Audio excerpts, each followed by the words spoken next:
coming in.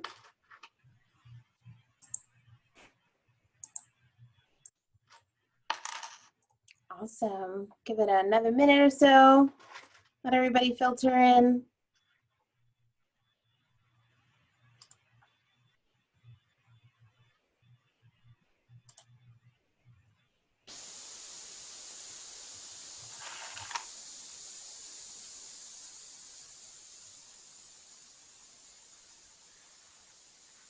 Alrighty, let's get started. Welcome everyone to another virtual presentation brought to you by the Boca Chamber. We are super excited to have our friend and speaker and leader in our community, Pastor Bill Mitchell, presenting to you today on resilience, helping your team move forward toward the future. I apologize. Before we get on with our presentation, I'm going to turn it over to Sophia Lopez for a little bit of Zoom housekeeping. Sophia? Hi everyone, good afternoon. My name is Sophia. I'm the events administrator here at the Chamber. A few things I wanted to mention before we get into the presentation. We will be recording this entire event, so it'll be available on our YouTube playlist later this afternoon. Everyone will receive a follow-up email with the link to that playlist as well as the upcoming events we have. We will also be taking questions throughout the presentation. So if you go to the bottom of your Zoom screen, there's a toolbar. Click the Q&A button. You'll be able to submit your questions that way, and we will ask those questions at the appropriate times. And that's it. Thank you. Awesome. Thank you, Sophia. So like I said, I'm super excited for our speaker today, and I'm going to give him an official introduction. Bill Mitchell has been a pastor of Boca Raton Community Church since 2003. Prior to joining Boca Community Church, Bill had a career in real estate for over 25 years, focusing on both residential and commercial real estate. He also was the commercial director of South Florida of a large nationwide real estate firm. He has traveled to over 85 different countries and currently works with people and organizations in over 25 countries through World Lead, an initiative that mentors young leaders around the world. Bill facilitates Boca Lead, a monthly business lunch that focuses on developing strong and ethical business practices. Bill is a third-generation resident of Boca Raton. He is married to Elizabeth, and they have 4 children and 2 grandchildren. So without further ado, Pastor Bill Mitchell. Hello, everyone. Good afternoon, and thanks for being with us this afternoon. And I know it's been an incredible 12 weeks for all of us, and so I'm glad you're with us. I'm sure I know many of you, though I don't have your names in front of me, and you might know me, but just to give a little more, I've been a part of Boca Lead for the last 6 or 7 years, and also another organization that we founded about 10 years ago is World Lead, where we do what we do at Boca Lead around the world, working with nonprofit leaders. We actually have about 125 of them that we work with around the world in 35 countries now, and it's been pretty exciting. And then, of course, here in Boca, I run a church and a school and kind of do the normal things that a pastor does with a congregation, and it's pretty an amazing time. You know, people have been asking, when are we going to reopen and when are things going to happen, whether it be the businesses reopening, the restaurants reopening, the nonprofits like churches and synagogues and temples reopening. And there's really 3 groups of people out there. There are those that are very fearful. Then there are those who are saying, well, it's no big deal.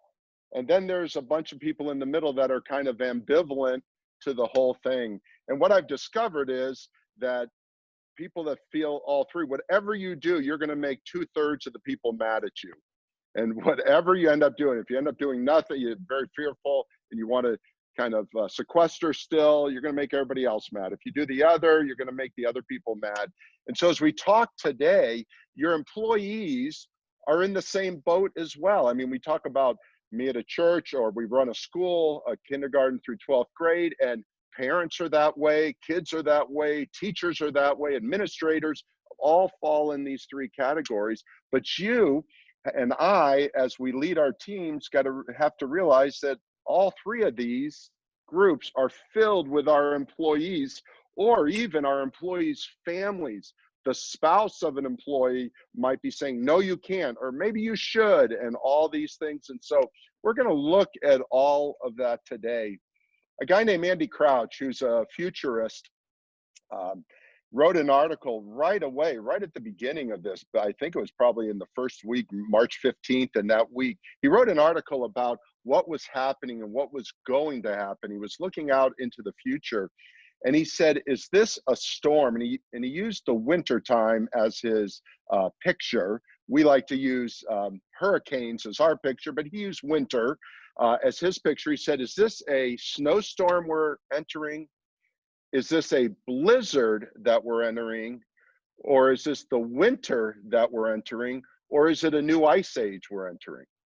A storm is just a 1 or 2 day event. Well, obviously, what we've entered is not a storm, far greater. A blizzard is maybe a week long. Well, we know it's not a blizzard that we have entered. The winter is 3 months long or 4 months long. Well, we're already 2.5 or 3 months into this. So maybe it's not just a winter that we're entering in, or is it an ice age where it could be a period of multiple years of having to deal with what we deal with? And I think, in all honesty, it's probably the latter. And the reason I say that is this: we look at this crisis from very single eyes, and I really want you to look at it in multiple eyes. First of all, it is a health crisis. We are in the midst of a health crisis, and that may be the winter. It could be. But in line with the health crisis is also a crisis of the economy. It's an economic crisis. We're in just an amazing time now economically, and we need to understand that. And then thirdly, and we may not feel it in Boca or South Florida, those of us who are in the business community, but the world is going to feel this third one, and it's going to be a humanitarian crisis. And why do I say that? Because I work all over the world. I travel all over the world this year. Obviously, I'm not leaving anywhere, not going anywhere. I'm staying here in South Florida. But so many people rely around the world in what we in the West do. And so when we in the West give money, give resources, we give leadership training and other things. It's not all about money. It's about all the resources we give around the world. We help the economy of the world, both the nonprofit and the for-profit economies around the world, more than you can imagine. And now we are all focused inward, and we're focused towards ourselves. So we're not being focused outward, and the humanitarian crisis that is happening and beginning to happen is going to happen even to greater extents, because pestilence, the dry seasons, all of Southern Africa is in a multi-year drought. You think of these things, and we're not there to help them because we're worrying about ourselves. And so there's a lot to this that is greater than just our nuclear problem of my family or my business or my employees. But today we want to look at this. And I just want to share a couple of things we've been doing because we have been hit hard. Okay, we're a church, and I'm not going to talk religion or anything right now, but we're a church. And a church meets coming together. And as we look today, we're going to look at how to be resilient in that. Not about church, that's my context, but also Boca Lead and World Lead. We're going to look at resilience. We're going to look at helping your team move towards the future in this. And I'd like to define resilience because you probably know the word, but can we define it? Resilience is knowing how to cope in spite of setbacks, in spite of barriers, in spite of limited resources. It is a measure of how much you want something and how much you are willing and able to overcome obstacles to get it. We have obstacles in front of us. We've had obstacles for the last 12 weeks. We're going to have new obstacles in front of us after that. And the resilience is the ability to move forward with these and to cope with these in spite of the setbacks, in spite of the barriers, and in spite of, in all reality, these limited resources. So that's what we're going to do today. The slides I'm showing you will be given to you. You'll have a way to link up with them, so you don't need to write all these words down because I'm going to share a bunch of slides with you. Let me show you a couple things we've done here on our site on 4th Avenue. You see a whole group of cars there. This was last Saturday night. We brought people in and we said, you have to socially distance, and we're giving you a parking space that's 10 feet by 20 feet. And you cannot leave that 10 by 20. If you want to sit on your car, if you want to bring chairs and sit there, and you can see there's about 500 or 600 people there. What you can't see is on the roof is a group of people singing, and we had a church service outside. I've never done that before. We have great buildings. We're usually inside. Usually it's hot. We did it late in the afternoon, about 6:30, so the sun was setting. But that's one of the things we did. Another thing we've done over the last few weeks is we've been providing goods for people here in Boca Raton. Now, here's the amazing thing. Boca is a sending city. We're a city of resources. We send money to the Caribbean. We send resources to the Caribbean. And one of our partners is Food for the Poor, which is in about 20 countries around the Caribbean and Central America. They called me up and said, Bill, we'd like to partner with you. And I'm thinking, you know, guys, this is not the time for us to partner in the Caribbean. We've got to kind of shore up what we're doing. They said, no, we want to give you resources so that you can get them out to other people. So they sent us a truck. I don't know if you're familiar with these 40 and 50 feet long trucks. They had 41 pallets in them. A pallet is bigger than you can't lift a pallet. You can only put one pallet. You can see there's a pallet, 2 pallets right there. It's enormous. And what they did was they gave us, believe it or not, $200,000 in goods. That's sanitary goods, paper goods, shampoos and hygiene, all the things for dishwashing, everything that we were struggling getting at Costco and Publix and the various places. They got them from Cincinnati, from Procter & Gamble and from Johnson & Johnson and all those places, direct from them, brought them down to us. And then we were able to give it out to the community and also to give it to other nonprofits who were struggling getting goods. So we gave to about 4 or 5 different nonprofits around South Florida, around Boca Raton actually, so that they could give out. Very interesting. And then finally, I just want to show you one other slide. Here's a Zoom call. And you go, well, we've all done Zoom calls. This is just a part of the Zoom call. There were 40 people on this from 21 different countries, 12 different time zones. These are some of our leaders from around the country, around the world that we work with, and we are not going to go visit them. So we brought them into Boca through Zoom, and now we're doing monthly leadership development with leaders from all over the world. And because all of them are going through the same crisis, and all of them have the same issues, it's amazing. The issues that you and I are going through, they're going through. And this is probably the first time in my lifetime that I could say that. Many times you go, Africans have issues, Europeans have issues, North Americans have issues, Caribbeans have issues. We all have the same issues. So we brought them all together, and we're doing it on a monthly call and doing some of the things we do at Boca Lead and all with them as well. Well, I want to tell you a story. I want to get us going on this whole resilience idea and share a story. And I want to take you back to high school, to your 9th grade American history class. Can you go back there? You're in American history. You've just gotten out of the Revolutionary War. The country of the United States was established. Thomas Jefferson's now president. It's in the early 1800s. And he gets 2 men together and says, put together an expedition. One name was Lewis, the other one Clark. Meriwether Lewis and William Clark. They put together about 35 people. And he said, we need to find a route, a water route from the east all the way to the Pacific, because you probably don't know, the only way to get to the Pacific then was to go all the way down through South America and around.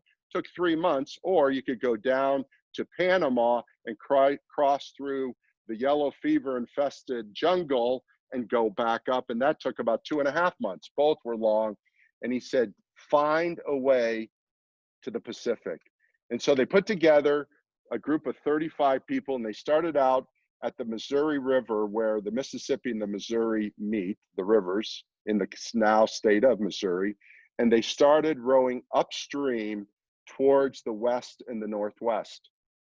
You know the story. This is a great story of Lewis and Clark. It took 18 months from their start in 1804, I believe, to get to the headwaters of the Missouri. And when they got to the headwaters, there was a spring there. They were in Montana, and there was a spring. And from that spring, they thought they could cross the knoll, that there was a little hill that was there, and that they would find the spring to the Columbia River, and then they could row downstream through what was known as the Oregon territories to the Pacific Ocean. What did they find when they crossed the knoll? This is what they found: the Rocky Mountains. Nobody in that expedition, nobody from the East that was a part of putting this expedition together had ever seen the Rocky Mountains. Now, these men were from Virginia, and they knew the Appalachian Mountains. They knew the Blue Ridge. They knew the Alleghenies, these mountains where you can walk over very easily. You can actually backpack over very easily, and you can go across. Now, these men were canoeing their way up the Missouri River in canoes. And there's a great journal that they kept talking about this. So they get over this knoll, and this is what they see. And here's the question that they had in front of them: do they canoe the mountains? Do they put their canoes on their backs and carry those canoes over the mountains? Now, they're thinking of mountains as the beautiful blue-green mountains of the Shenandoah Valley, where they could canoe over the mountains and portage all their equipment over the mountains. And then they didn't know that this was hundreds of miles wide and hundreds of miles deep. Millions of acres of jagged, incredibly steep, up to 14,000 feet high. The Shenandoah might be 2,000, 3,000, 4,000 feet high. They didn't know. And this was what was in front of them. And they argued and argued and argued. And can I say, if they had taken their canoes up the mountain, we would have never heard of them. They would have been a lost expedition. They would have died during winter, and they would have no longer been, and we would have never heard of Lewis and Clark. So what happened? What happened? One of theirs, the only woman in their group, was a young mother in her teens named Sacagawea. And Sacagawea said, "You cannot canoe the mountains. You need to go by horseback." And they said, "We have no horses." And she said, "I can tell you where to get the horses. The Shoshones are nearby. You can buy horses from them, but you got to leave the canoes behind." And they did that. And they got the horses, and they got across the Rockies. They got to the Columbia River. They got back in and built canoes, and they made it to the Pacific Ocean. And we now know of the Lewis and Clark expedition. I believe we are at a point where we're on that knoll, that we're on that little hill, and we've looked across, and there are mountains. And let me just give you a couple thoughts on this, could I? 4 different thoughts on this. The things ahead of you are different than those behind you. So many people are saying to me, "Oh, I just can't wait till this gets over and we get back to business as usual." Can I just say, business is not going to be as usual.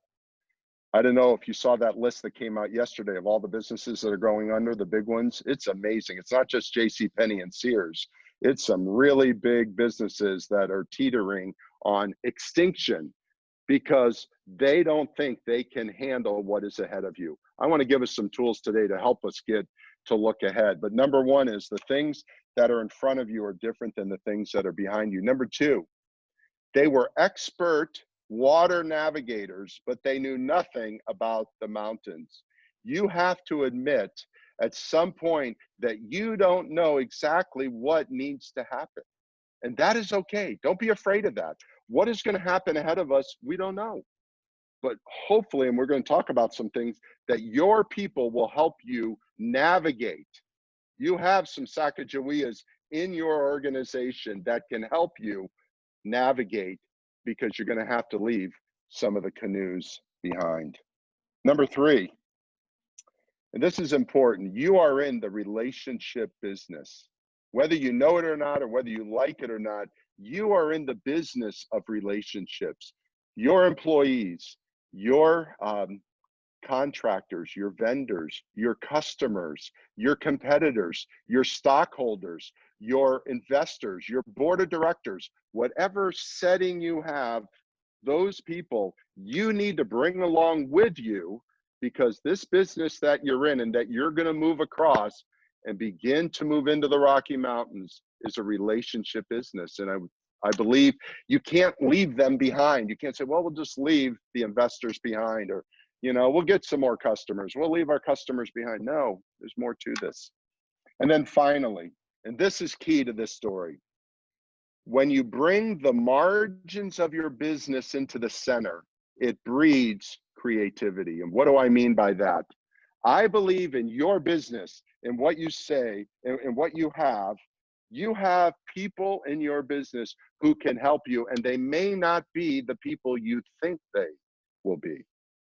Lewis and Clark were educated by Thomas Jefferson. I think one of them went to Yale University. These are highly educated men who were strong in engineering, strong in all this, but they were not strong in the mountains. But they had in the margins of their expedition a lady who was Sacagawea. She was there just to give some direction, some help. She was not there to tell the whole expedition what to do, but I'm telling you, friends, you have people in your group that maybe you go, well, they haven't been as strong in the past, but maybe the skills that they have can help you in the future. The answer to your future is here. It's just maybe in the margins of your business.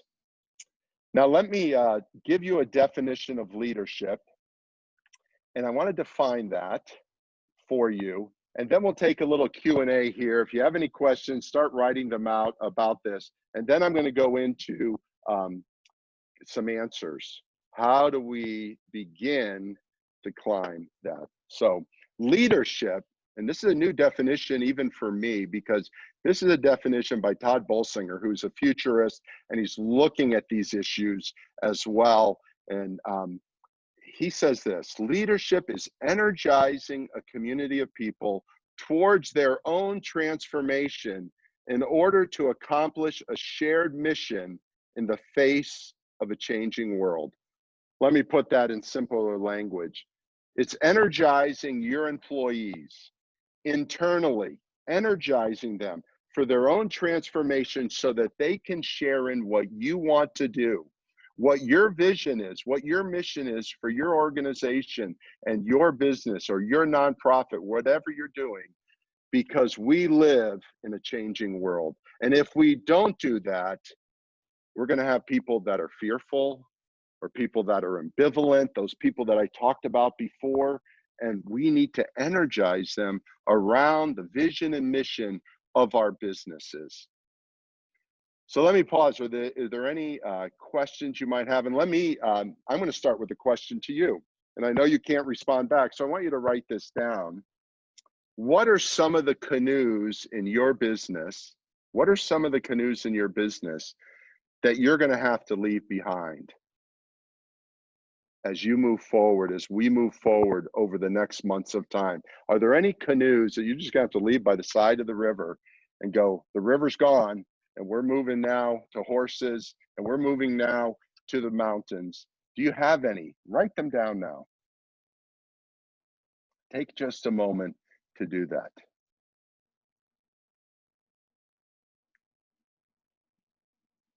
And are there any other questions that you might have? If not, we'll wait till the end on that.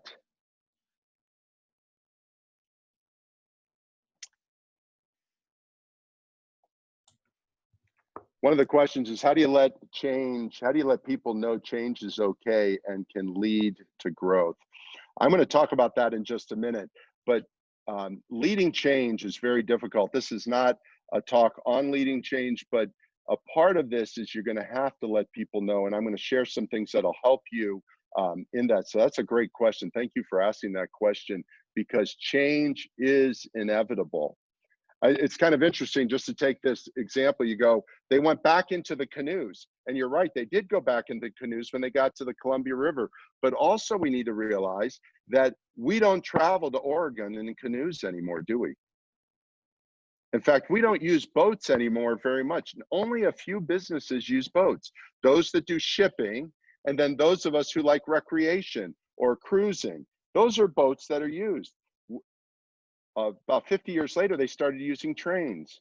And then about 50 years after that, they started using cars. And then about 50 years after that, they started using planes. And then about 25 years after that, they started using jets, so that it doesn't take 24 months to get to Oregon now. It takes 6 hours to get to Oregon, because we have made some changes. Oh yes, we still use trains, and yes, we still use boats, and yes, we still use kayaks, but we don't use them in the way we did in the past.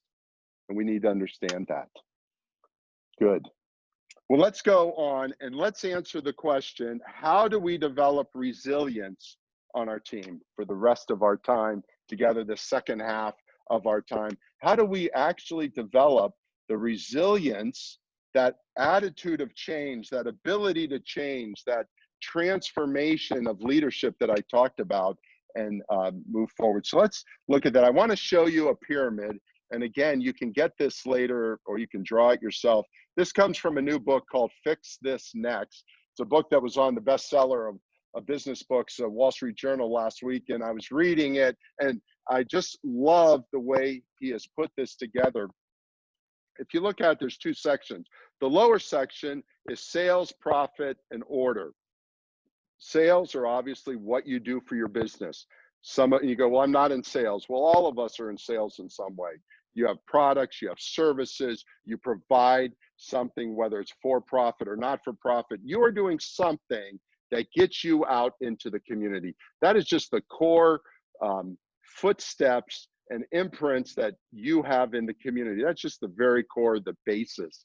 On that, you're hoping to do something with that.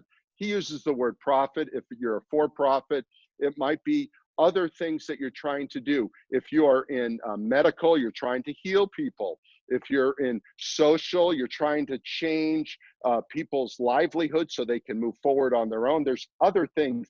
Profit is not just money. Of course, it is money if you're in the for-profit business and you want to make money from those sales. And so that's profit, but there's so many other things. And then order is that part which is the systems of how you do your business, how you train your employees, how you talk to your vendors and your customers and your competitors, and how you work and interact down at the, let's call it the street level, so that you can profit from it. And it takes systems to do it.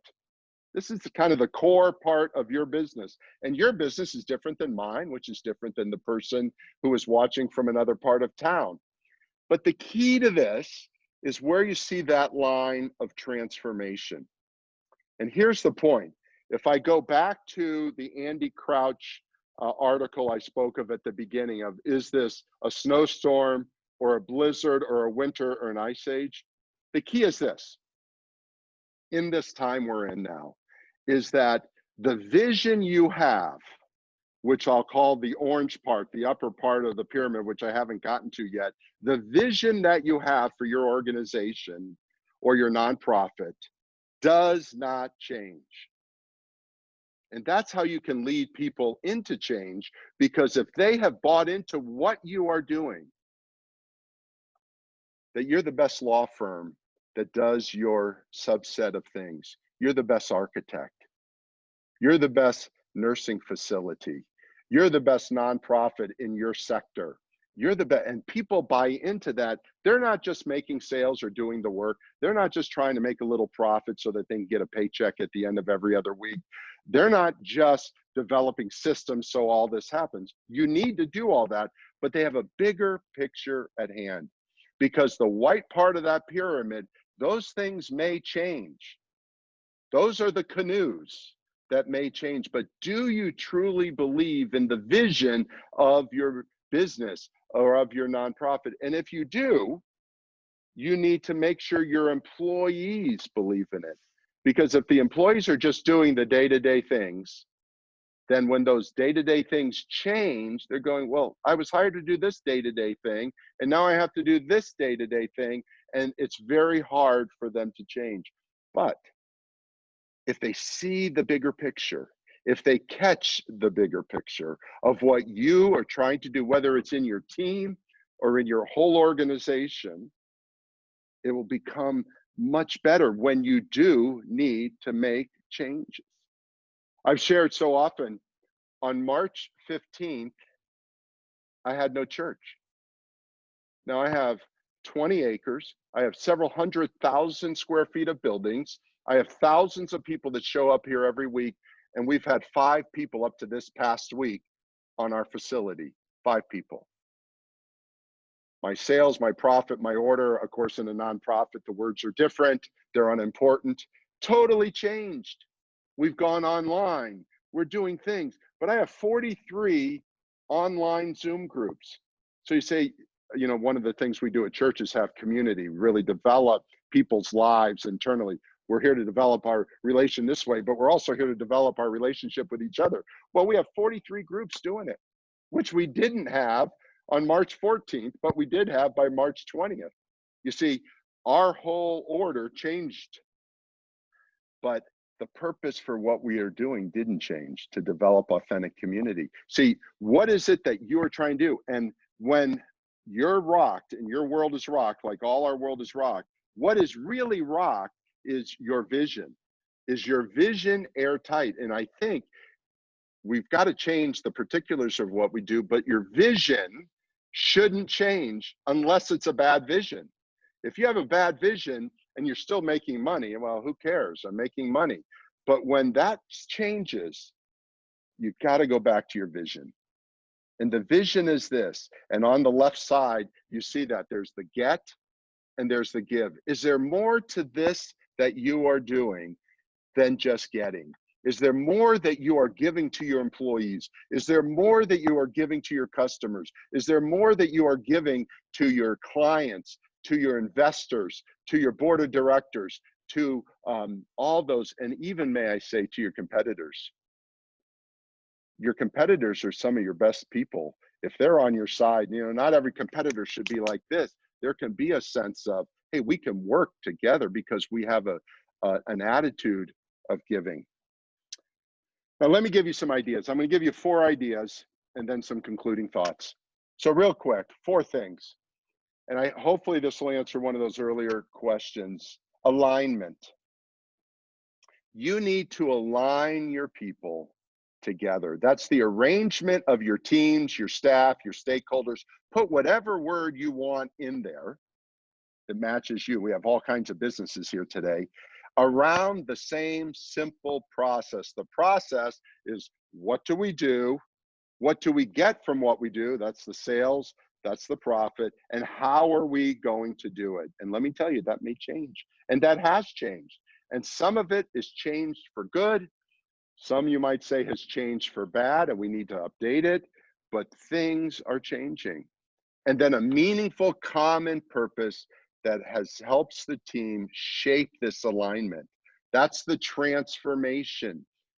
People need to buy into a bigger picture than just doing the day-to-day. And that's how you can lead them into change. See, people are not afraid to change. They're afraid of the loss that comes. Boy, if we change, I'm going to lose my job. If we change, I'm, you know, out the door. No, change is not loss. Change is heading into the future. If you look at change as loss, then you're right. People will just be against change. So the second one is this: clarity. Now, if you know me at all, I've talked about clarity. If I look at the mistakes I've made in my leadership, both in real estate, in development, in business, in nonprofit, in church work, everything I've done, clarity, if I miss clarity, I've messed it up. Clarity is so important. It's the ability of the process, whatever that process is that you have and how you're changing it, to be communicated and understood by your people. You've got to be able to communicate it well. And if you cannot communicate it and it's not clear, you're going to have problems. Specific performance goals that flow from the common purpose and they understand it. I've shared this several times during the last 12 weeks. I used to have once a month all staff meetings. I have 35 on my staff, and I have a small leadership team, 35 people on our staff. and we meet once a month, and all the teams meet every week. So after this happened, we're meeting twice a month. Excuse me, twice a week. That's 8 times more. Why? Because we want to have clarity. Let me give you a couple thoughts on clarity. First of all, on clarity is we need to create the clarity. You as a leader have 2 things you're doing. You're working in the business. That's the white part of the pyramid. You're working in it. You're working on sales. You're working on profit, or lately no profit. You're working on making it work. That's in the business. But then the giving part is you're working on the business. You have to work on the strategic side, the vision side, understanding, so that you can help everybody else that works in that white section, the lower section, to understand. That's number one. You got to create the clarity and do it. And you're just going to have to take time to make it happen. Second, you have to over communicate your clarity. Over communicate. You are the chief reminding officer. I repeat myself and repeat myself and repeat myself. And I think I'm just babbling, repeating myself. And finally, people get it. They go, oh, I didn't know that. I thought, I've told you this 5 different times. I've said this 5 different times. Well, people are thinking and not necessarily hearing, and the emails and the texts and the announcements you send out, some of them are just kind of fly by them. So over communicate. And then the third one is just keep reinforcing it. Just reinforce the message. And all that you do, your activities, your responsibilities, your actions, they coordinate with clear objectives. You're just repeating it, you're reinforcing it, you're over communicating it, because your over communication in their mind is under communication. Just understand that. Rarely is someone going to say, I've heard it 1,000 times. When you've said it 1,000 times, maybe you can stop. The next one, so you have alignment, you have clarity. The next one is focus. Now you got to focus, because you have mission creep. Are we going to go over here? Are we going to go over here? Are we going to try to go around the mountains? You know, if they tried to go around the mountains, they would have never made it. People go, I just want to get around this. Sometimes there are things we have to go through. And I think, and I believe, because this is across the whole world, that there's no way to get around it. You got to go through it. We're going to have to experience this together. The commitment to abandon everything that falls outside of this simple process that you have developed. As you move forward and go, I need to do this and this and this. And then you bring in the mix of the complementary skills of your team. And again, some of the people who have been on your team that may not have been the best producers or the most interactive with you may now be the ones who have been in the margins, and you need to bring them into the center so that there is a creative mix of people. And yes, that means if someone doesn't want to do it, I mean, there are times where you have to move people on, either train them up or train them out sometimes. I get that. But I think your people will really rise to the occasion. This is the time. You're going to have to help people through their fears. You're going to have to help them through their ambivalence. You're going to have to help them through this no big deal attitude they may have, and go, let's focus in on we and what we do as an organization, as a business, as a company. Focus them in, because there is so much chatter out there, so much distraction. You got to bring them in. And then finally, and this is the toughest one, movement. You've got to move your people towards the vision, towards the goal, towards the transformation. It's the sequential steps in the process that cause people to move to greater areas of commitment. You want people to be more committed, your employees to be more committed. So you need to work at moving them. And I think when you align what you're doing, you focus them, you clearly communicate it, and you go, we're not doing this, but we are doing this, and you really explain it, you can begin to move people. Strategies, goals, it's a strong commitment to how the work gets done. You're committing them, and they're committing themselves to this goal that works ahead. Now, let me just share a couple of thoughts. As you look at this and you see what I've been talking about has been a transformation and below. The sales, the profit, the order, because you can then move them to this incredible attitude and opportunity of impact and legacy. Let me just share when Food for the Poor came to us. Now, Food for the Poor is an agency that wants money. They want my money. I get that. All nonprofits want our money, right? Come support us, right? They want our money. And they called me up and they said, Bill, we want to partner with you. Well, you know, I have a foundation. My wife and I have a little foundation. We've been giving money for years, all this stuff. So what I hear when they want to partner, they want my money. And he goes, I go, what do you mean? And he goes, we want to give something to you. You see, the impact that they wanted to do, they impact the Caribbean all the time. They wanted to impact South Florida. They've never done anything in South Florida. They always go out. They take the money out of South Florida and out of the United States and take it and put it into things. And I love that they do that. I'm all for it. I support it. I help them. But now we had some needs here and they go, we want to turn the spigot around and have it turn this way. We want to help you help other people. You see, that's impact. That's legacy. And so what did we do? We called partners around us and go, hey, we'd like to help you because we can't give away $200,000 worth of goods in a week. I mean, it's just too much for us. We had 2 pallets of diapers. We gave them to agencies and various groups all up and down Palm Beach County. So they helped us to help others who were helping others. We were able to help the direct line, but they were. So here's the point. When you can bring people to a thought of transformation that what you go, but I don't do things like that. We draw contracts. We do something else. I tell you what, do it with a transforming attitude and you will change people's lives. Now, let me give you, as we close this real quick, 5 thoughts. And you don't have to write these down. You can get it later. Thought number 1 is a collaborative behavior in your organization. I know many of us have organizations where it's just kind of one person's the head and everybody else does all the work. There's a head. And it can be somewhat toxic. There can be a benevolence to it, but it's just a one. I think if you're that person up here, now is the time to call in the collaborative wealth of knowledge and wealth of information that you have at your disposal within your organization. Use your employees more than just the day-to-day work. Take them to a collaborative area. Number 2, create a giving culture. And by giving, what I mean is not giving money. I talked about that a minute ago.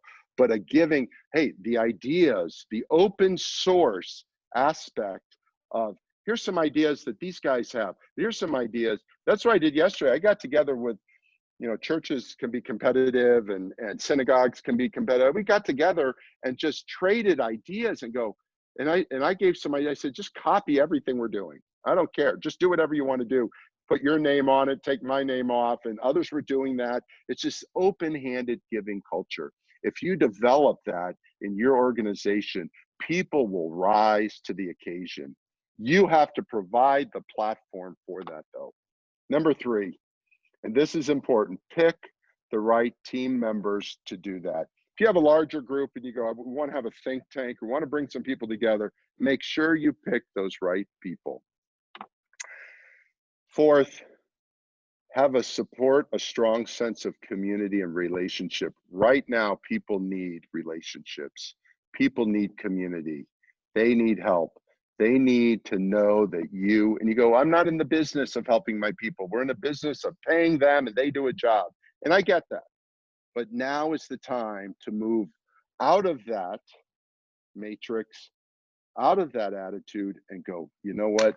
We're a team here and let's act like a team and let's be a community. Even if we can't meet in person, we do that.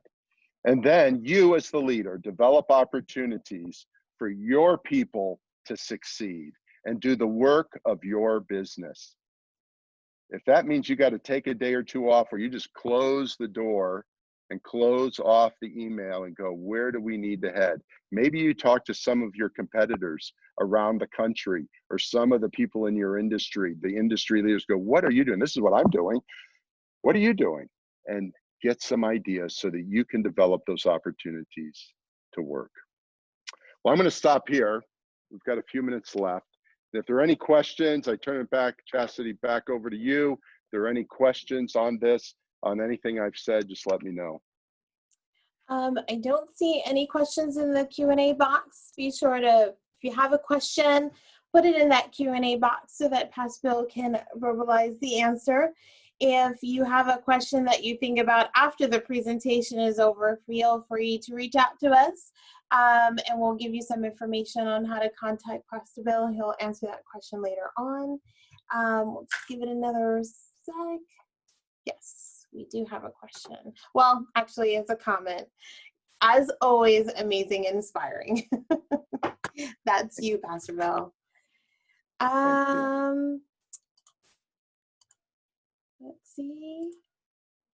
Well, if nobody has any questions, thank you so much, Pastor Bill, for your time, your brilliance, your intelligence, all this information that you give us, and you inspire us every time we hear you speak. So thank you so very much for being here today. We greatly appreciate your time. Well, thank you. Wait, I think I see a question pop up. Nope. Thank you for sharing your passion for others. One question: what is the name of the author of the study article you quoted? It's Andy Crouch, C-R-O-U-C-H, and I don't have with me the name of the article, but I could get it to you and you could get it out to them. Okay, if you just Google Andy Crouch, it's called Leading Beyond the Blizzard is the name of the article. If you Google Leading Beyond the Blizzard and just put Andy Crouch's name, you'll pull it up. It's a free resource. It's about 10 pages long. And you can do that. Andy, okay, we'll send that information as well. I'm gonna pop up my video real quick so I can say bye to y'all. Thank you so much for everyone being here today. We greatly appreciate you taking the time to spend your afternoon with us. Thank you again, Pastor Bill, for your time and presenting to our membership and helping us stay encouraged moving forward through this crazy time. Please be sure you check out the Boca Chamber's website for some upcoming virtual events coming to you.